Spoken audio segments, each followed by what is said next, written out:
Hello viewers, in this video we will learn some more basic concept.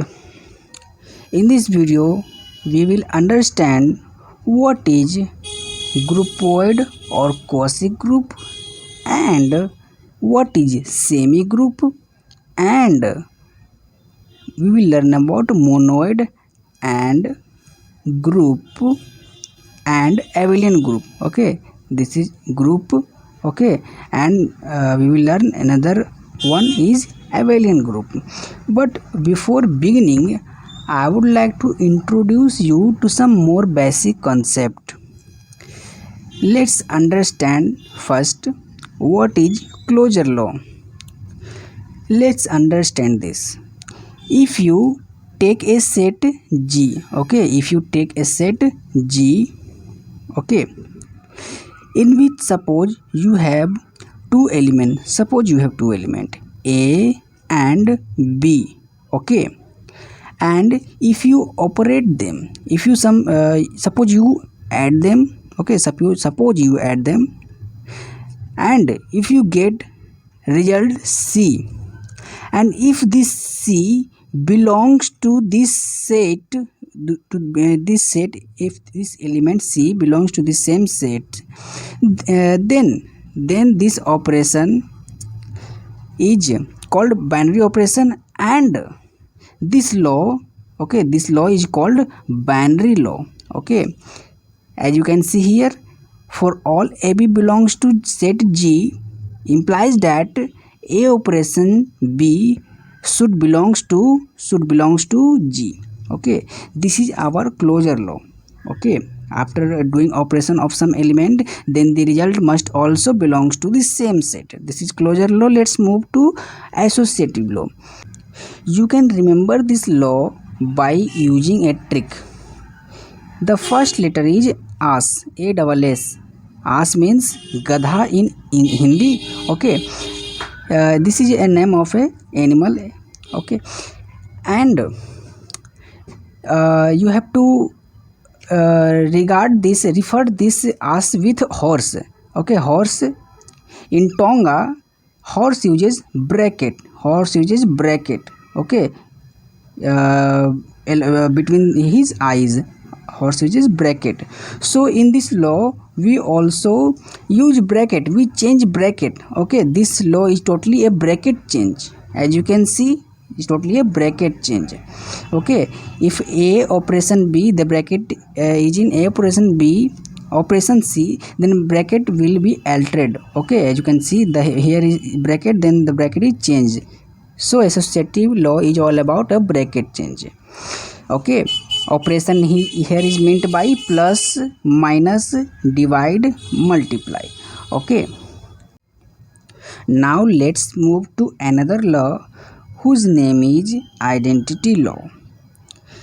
It states that for all A belongs to G, there exists E belongs to G, such that when we operate this and this, okay, that belongs to the same set G, then we will get result A.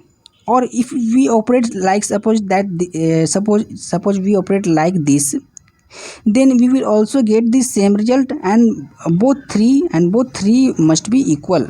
Okay, let me take some example. If you take operation plus and take some element A belongs to G and B belongs to G, okay, suppose you take 2, okay, and if you add them, suppose we take 0 and add them, then we will get 2, and this is also equal to 2 plus 0.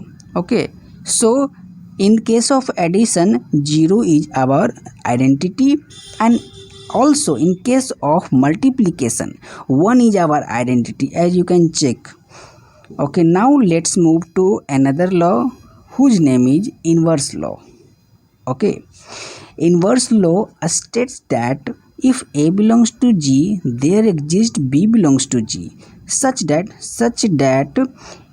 when we do operation A with B, then we will get identity, and which is also equal to B operation G. Suppose we take 2. Okay, we take 2 from set G and take 1 by 2 from this same set. Okay, and when we multiply them, we are taking operation as a multiplicative. Okay, and when we multiply them, we will get 1, and which is also equal to 1 by 2 into 2.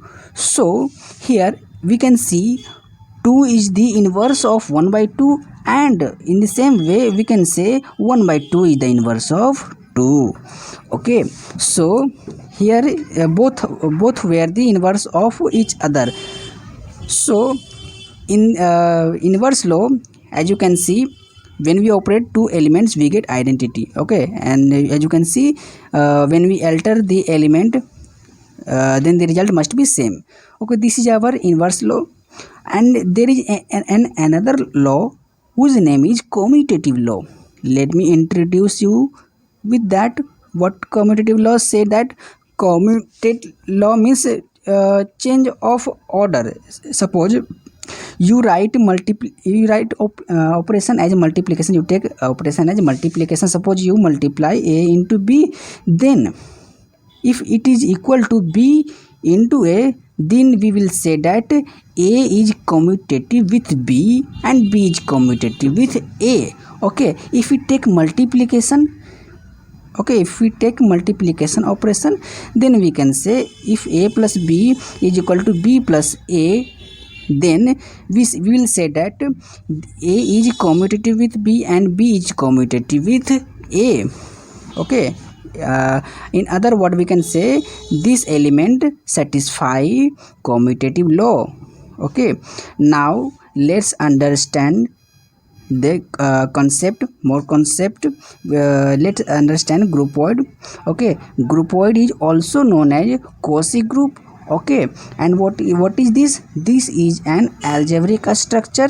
Okay, this is an algebraic structure J star, which is called a group. Okay, if it follows the closure law. Okay,